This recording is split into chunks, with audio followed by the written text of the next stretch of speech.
Welcome to CSR centre. CSR online training Kannada ಚಾನೆಲ್ಗೆ ನಿಮ್ಮೆಲ್ಲರಿಗೂ ಸ್ವಾಗತ.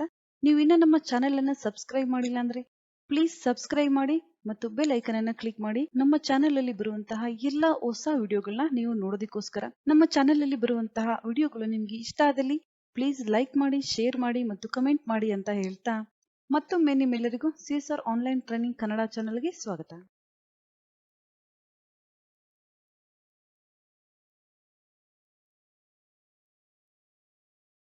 ಇವತ್ತು ನಾವು ನೋಡೋಣ ಇನ್ಸರ್ಟ್ ಸೆಲ್ ಅಥವಾ insert column, delete cells, delete row ಈ ಆಪ್ಷನ್ ಗಳನ್ನ ನಾವು ಯಾವ ರೀತಿಯಾಗಿ ಯೂಸ್ ಮಾಡಬೇಕು ಅಂತ.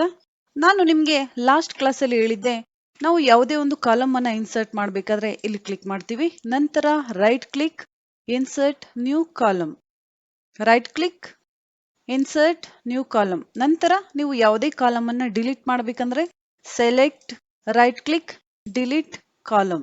ಈ ರೀತಿಯಾಗಿ ನೀವು ಇನ್ಸರ್ಟ್ ಕಾಲಮ್ ಮತ್ತು ಡಿಲೀಟ್ ಕಾಲಮ್ ಆಪ್ಷನ್ ಅನ್ನ ಯೂಸ್ ಮಾಡಬಹುದು ಅಂತ. ನಂತರ ರೋಗಳನ್ನ ಇನ್ಸರ್ಟ್ ಮಾಡಬೇಕು ಅಥವಾ ಡಿಲೀಟ್ ಮಾಡಬೇಕು ಅಂದ್ರೆ ನಾವಿಲ್ಲಿ ಕ್ಲಿಕ್ ಮಾಡಬೇಕಾಗುತ್ತೆ. ನಂತರ ರೈಟ್ ಕ್ಲಿಕ್ ಇನ್ಸರ್ಟ್ ರೋ, ನಂತರ ರೈಟ್ ಕ್ಲಿಕ್ ಇನ್ಸರ್ಟ್ ರೋ. ಈ ರೀತಿಯಾಗಿ ನಾವು ರೋ ಇನ್ಸರ್ಟ್ ಮಾಡಬಹುದು. ನಂತರ ನಿಮಗೆ ಡಿಲೀಟ್ ಮಾಡಬೇಕಂದ್ರೂ ಅಷ್ಟೇನೆ, ಇಲ್ಲಿ ಕ್ಲಿಕ್ ಮಾಡ್ತಾ ಇದ್ದೀನಿ, ನಂತರ right click delete row, right click delete row. ಈ ರೀತಿಯಾಗಿ ನಾವು ಕಾಲಮ್ ಮತ್ತೆ ರೋಗಳನ್ನ ಇನ್ಸರ್ಟ್ ಮಾಡಬಹುದು ಮತ್ತು ಡಿಲೀಟ್ ಸಹ ಮಾಡಬಹುದು. ಸೇಮ್ ಆಪ್ಷನ್ ಇಲ್ಲಿ ನಮಗೆ ಸಿಗುತ್ತೆ.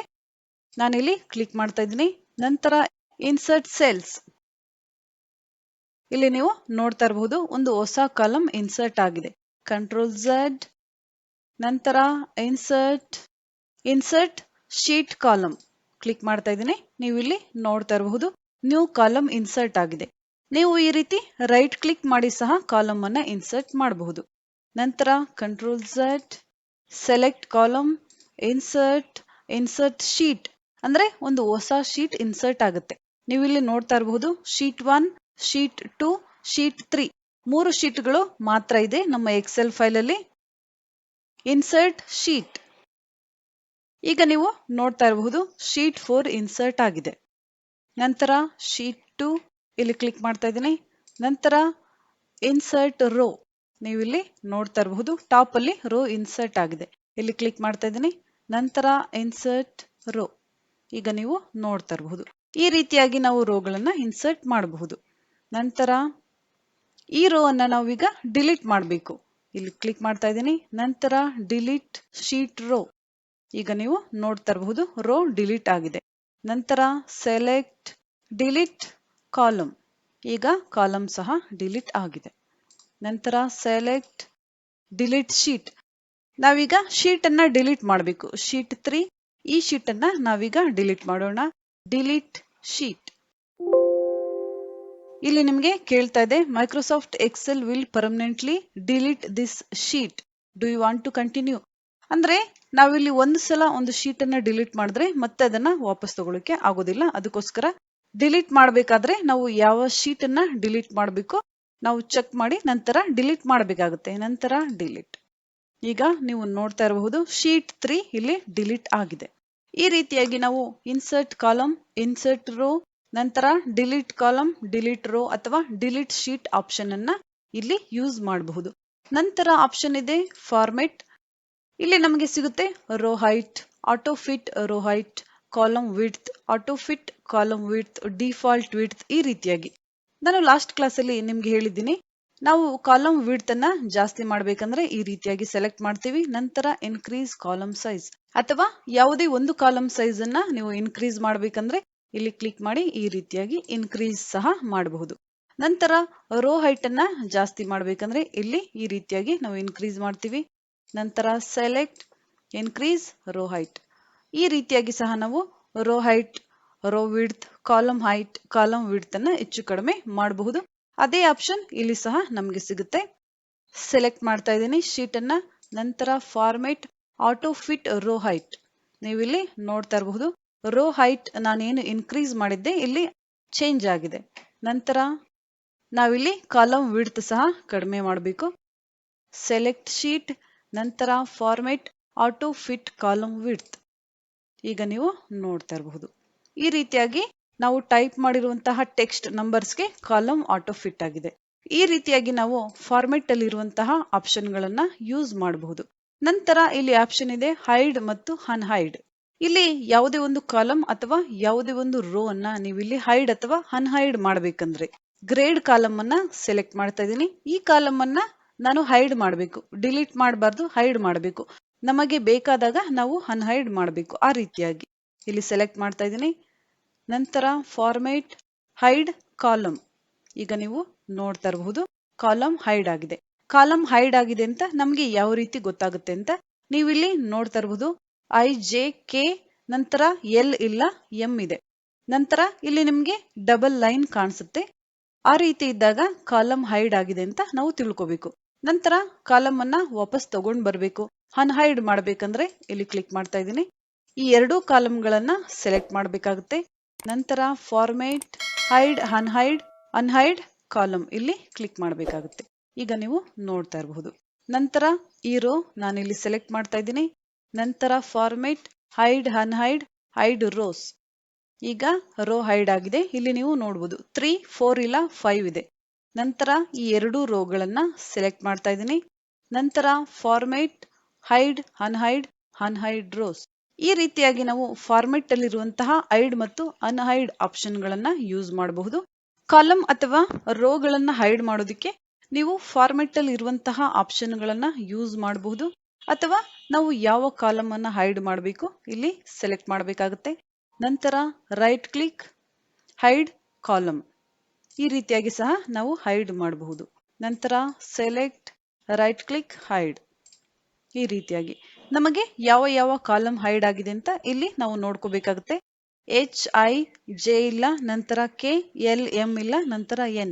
ಈ ರೀತಿಯಾಗಿ ನಾವು ನೋಡಬೇಕು ಯಾವ ಕಾಲಮ್ ಹೈಡ್ ಆಗಿದೆ ಅಂತ. ನಂತರ ಸೆಲೆಕ್ಟ್ ರೈಟ್ ಕ್ಲಿಕ್ ಅನ್ಹೈಡ್. ಈ ರೀತಿಯಾಗಿ ನಾವು ಕಾಲಮ್ ಗಳನ್ನ ಹೈಡ್ ಮತ್ತು ಅನ್ಹೈಡ್ ಮಾಡಬಹುದು. ಅದೇ ರೀತಿಯಾಗಿ ನಾವು ರೋಗಳನ್ನು ಸಹ ಇಲ್ಲಿ ಹೈಡ್ ಮತ್ತು ಅನ್ಹೈಡ್ ಮಾಡಬಹುದು. ಸೆಲೆಕ್ಟ್ ಮಾಡ್ತಾ ಇದ್ದೀನಿ. ನಂತರ ರೈಟ್ ಕ್ಲಿಕ್ ಹೈಡ್ ರೋ. ನಂತರ ಸೆಲೆಕ್ಟ್ ರೈಟ್ ಕ್ಲಿಕ್ ಹೈಡ್. ನಂತರ ಸೆಲೆಕ್ಟ್ ರೈಟ್ ಕ್ಲಿಕ್ ಹೈಡ್. ಈ ರೀತಿಯಾಗಿ ನಾವು ರೋ ಸಹ ಹೈಡ್ ಮಾಡಬಹುದು. ಇಲ್ಲಿ ನೀವು ನೋಡ್ತಾ ಇರಬಹುದು 2, ನಂತರ 3 ಇಲ್ಲ 4 ಇದೆ, ನಂತರ 6, ನಂತರ 13 ಇದೆ. ಈ ರೀತಿಯಾಗಿ ನಾವು ರೋಗಳನ್ನ ಹೈಡ್ ಮಾಡಬಹುದು ಮತ್ತು ಯಾವ ರೋ ಹೈಡ್ ಆಗಿದೆ ಅಂತ ನಾವಿಲ್ಲಿ ಚೆಕ್ ಮಾಡಬಹುದು. ನಂತರ select right click unhide rose. ಈ ರೀತಿಯಾಗಿಯೂ ಸಹ ನಾವು ರೋ ಮತ್ತು ಕಾಲಮ್ ಗಳನ್ನ ಹೈಡ್ ಮಾಡಬಹುದು ಮತ್ತು ಅನ್ಹೈಡ್ ಸಹ ಮಾಡಬಹುದು. ನೆಕ್ಸ್ಟ್ ಆಪ್ಷನ್ ಇದೆ ಫಾರ್ಮೇಟ್ ರೀನೇಮ್ ಶೀಟ್. ಇಲ್ಲಿ ನೀವು ನೋಡ್ತಾ ಇರಬಹುದು ನಮ್ಮ ಶೀಟ್ಗೆ ನಾವು ರೀನೇಮ್ ಅನ್ನ ಕೊಡಬಹುದು, ಅಥವಾ ಇಲ್ಲಿ ನಾವು ಡಬಲ್ ಕ್ಲಿಕ್ ಸಹ ಮಾಡಿ ಶೀಟ್ಗೆ ರೀನೇಮ್ ಅನ್ನ ಕೊಡಬಹುದು. ಈ ರೀತಿಯಾಗಿ ಡಬಲ್ ಕ್ಲಿಕ್ ರೀನೇಮ್ ಶೀಟ್. ನಂತರ format move or copy sheet. Okay, ಈಗ ನೀವು ನೋಡ್ತಾ ಇರಬಹುದು ಶೀಟ್ ಈ ಕಡೆ ಮೂವ್ ಆಗಿದೆ. ಅಥವಾ ನಾವು ಈ ರೀತಿಯಾಗಿ ಸಹ ಶೀಟ್ ಗಳನ್ನ ಮೂವ್ ಮಾಡಬಹುದು. ಇಲ್ಲಿ ಶೀಟ್ ಗಳನ್ನ ಇನ್ಸರ್ಟ್ ಮಾಡ್ತಾ ಇದ್ದೀನಿ. 8 ಶೀಟ್ ಇದೆ ನಮ್ಮ ಹತ್ರ. ನಾನಿಲ್ಲಿ ಈ ಶೀಟ್ ಅನ್ನ ಇಲ್ಲಿ ತಗೊಂಡು ಹೋಗ್ತಾ ಇದ್ದೀನಿ. ಈ ರೀತಿಯಾಗಿ ನಾವು ಶೀಟ್ ಗಳನ್ನ ಮೂವ್ ಮಾಡಬಹುದು ಯಾವ ಕಡೆಗಾದ್ರೂ. ನಂತರ ಫಾರ್ಮೇಟ್, ನಂತರ ಟ್ಯಾಬ್ ಕಲರ್. ನಿಮಗೆ ಯಾವ ಕಲರ್ ಬೇಕೋ ನೀವು ಇಲ್ಲಿ ಸೆಲೆಕ್ಟ್ ಮಾಡಬಹುದು ಈ ರೀತಿಯಾಗಿ. ಅಥವಾ ರೈಟ್ ಕ್ಲಿಕ್ ಟ್ಯಾಬ್ ಕಲರ್. ಇಲ್ಲಿ ಸಹ ನೀವು ಕಲರ್ ಅನ್ನ ಚೇಂಜ್ ಮಾಡಬಹುದು. ನಂತರ ನಾನು ಇಲ್ಲಿ ಈ 4 ಸೆಲ್ ಗಳನ್ನ ಸೆಲೆಕ್ಟ್ ಮಾಡ್ತಾ ಇದ್ದೀನಿ. ನಂತರ ಫಾರ್ಮೇಟ್ ಪ್ರೊಟೆಕ್ಟ್ ಶೀಟ್ ಅಥವಾ ಪ್ರೊಟೆಕ್ಟ್ ಸೆಲ್ ಕ್ಲಿಕ್ ಮಾಡ್ತಾ ಇದ್ದೀನಿ. ನೀವು ಇಲ್ಲಿ ಸೆಲೆಕ್ಟ್ ಮಾಡ್ಕೋಬೇಕಾಗುತ್ತೆ. Select unlocked cell, format column. ಈ ರೀತಿಯಾಗಿ ಯಾವುದನ್ನ ನೀವು ಲಾಕ್ ಮಾಡಬೇಕು. ನಂತರ ಇಲ್ಲಿ ನಿಮಗೆ ಯಾವ ಪಾಸ್ವರ್ಡ್ ಬೇಕು ನೀವು ಕೊಡಬೇಕಾಗುತ್ತೆ. ನಾನಿಲ್ಲಿ 1 2 3 ಪಾಸ್ವರ್ಡ್ ಅನ್ನು ಕೊಡ್ತಾ ಇದ್ದೀನಿ. ನಂತರ ಓಕೆ. ರೀ ಎಂಟರ್ ಪಾಸ್ವರ್ಡ್ 1 2 3. ನಂತರ ಓಕೆ. ನಾವೀಗ ಈ ಶೀಟ್ ಅಲ್ಲಿ ಯಾವುದೇ ಚೇಂಜಸ್ ಅನ್ನ ಮಾಡೋದಕ್ಕೆ ಆಗುದಿಲ್ಲ, ಯಾಕಂದ್ರೆ ಈ ಶೀಟ್ ಪ್ರೊಟೆಕ್ಟ್ ಆಗಿದೆ. ನಂತರ ಓಕೆ. ನಾವಿಲ್ಲಿ ಡಿಲೀಟ್ ಸಹ ಮಾಡೋದಕ್ಕೆ ಆಗುದಿಲ್ಲ. ನಾವಿಲ್ಲಿ ಕಂಪನಿಗಳಲ್ಲಿ ವರ್ಕ್ ಮಾಡಬೇಕಾದ್ರೆ ಅಥವಾ ಯಾವುದೇ ಒಂದು ಇಂಪಾರ್ಟೆಂಟ್ ಡಾಕ್ಯುಮೆಂಟ್, ಪರ್ಸನಲ್ ಡಾಕ್ಯುಮೆಂಟ್ ಇದ್ದಾಗ ನಾವು ಈ ರೀತಿಯಾಗಿ ಪ್ರೊಟೆಕ್ಟ್ ಶೀಟ್ ಆಪ್ಷನ್ ಅನ್ನ ಯೂಸ್ ಮಾಡ್ತೀವಿ. ನಾವಿಲ್ಲಿ ಎಕ್ಸೆಲ್ ಶೀಟ್ ಅನ್ನ ಪ್ರೊಟೆಕ್ಟ್ ಮಾಡಿದಾಗ ಅಲ್ಲಿ ಯಾವುದೇ ಚೇಂಜಸ್ ಅನ್ನ ಮಾಡೋದಕ್ಕಾಗೋದಿಲ್ಲ ಮತ್ತು ಯಾವುದೇ ಡೇಟಾವನ್ನ ಡಿಲೀಟ್ ಸಹ ಮಾಡೋದಕ್ಕೆ ಆಗೋದಿಲ್ಲ. ರೀಡ್ ಓನ್ಲಿ, ಆ ಶೀಟ್ ಅಲ್ಲಿ ಇರುವಂತಹ ಇನ್ಫಾರ್ಮೇಶನ್ ಅನ್ನ ನೋಡೋದಕ್ಕೆ ಮಾತ್ರ ಸಾಧ್ಯ ಆಗುತ್ತೆ. ಈ ರೀತಿಯಾಗಿ ನಾವು ಕಂಪನಿಗಳಲ್ಲಿ ಹೆಚ್ಚಿಗೆ ಪ್ರೊಟೆಕ್ಟ್ ಶೀಟ್ ಆಪ್ಷನ್ ಅನ್ನ ಯೂಸ್ ಮಾಡ್ತೀವಿ. MS ವರ್ಡ್ ಅಲ್ಲೂ ಸಹ ಇದೇ ರೀತಿಯಾಗಿ ನಮ್ಮ ಡಾಕ್ಯುಮೆಂಟ್ ಅನ್ನ ನಾವು ಪ್ರೊಟೆಕ್ಟ್ ಮಾಡಬಹುದು. ನೀವಿಲ್ಲಿ ನೋಡ್ತಾ ಇರಬಹುದು, ನಾವು ಪ್ರೊಟೆಕ್ಟ್ ಶೀಟ್ ಅನ್ನ ಮಾಡಿದ ನಂತರ ಎಲ್ಲಾ ಆಪ್ಷನ್ಗಳು ಇಲ್ಲಿ ಹೈಡ್ ಆಗಿದೆ. ನೀವು ಇಲ್ಲಿ ನೋಡ್ತಾ ಇರಬಹುದು. ಇನ್ಸರ್ಟ್, ಪೇಜ್ ಲೇಔಟ್, ಇಲ್ಲಿ ಹಲವಾರು ಆಪ್ಷನ್ಗಳು ಅನ್ಹೈಡ್ ಆಗಿದೆ. ನೀವು ಇಲ್ಲಿ ನೋಡ್ತಾ ಇರಬಹುದು. ಇಲ್ಲಿ ನೀವು ನೋಡಬಹುದು. ನಂತರ ಫಾರ್ಮೇಟ್ ಅನ್ಪ್ರೊಟೆಕ್ಟ್ ಶೀಟ್, ನಾವು ಪಾಸ್ವರ್ಡ್ ಅನ್ನ ಹಾಕಬೇಕಾಗುತ್ತೆ. 1 2 3 ನಂತರ ಓಕೆ. ನಂತರ ನಾವಿಲ್ಲಿ ಯಾವುದೇ ಚೇಂಜಸ್ ಅನ್ನ ಮಾಡಬಹುದು. ಈ ರೀತಿಯಾಗಿ ನಾವು ಎಕ್ಸೆಲ್ ಶೀಟ್ ಅನ್ನ ಪ್ರೊಟೆಕ್ಟ್ ಮಾಡಬಹುದು. ನೆಕ್ಸ್ಟ್ ಕ್ಲಾಸ್ ಅಲ್ಲಿ ನಾವು ನೋಡೋಣ autosum, sort and filter, fill option ಗಳನ್ನ ಯಾವ ರೀತಿ ಯೂಸ್ ಮಾಡಬೇಕು ಅಂತ.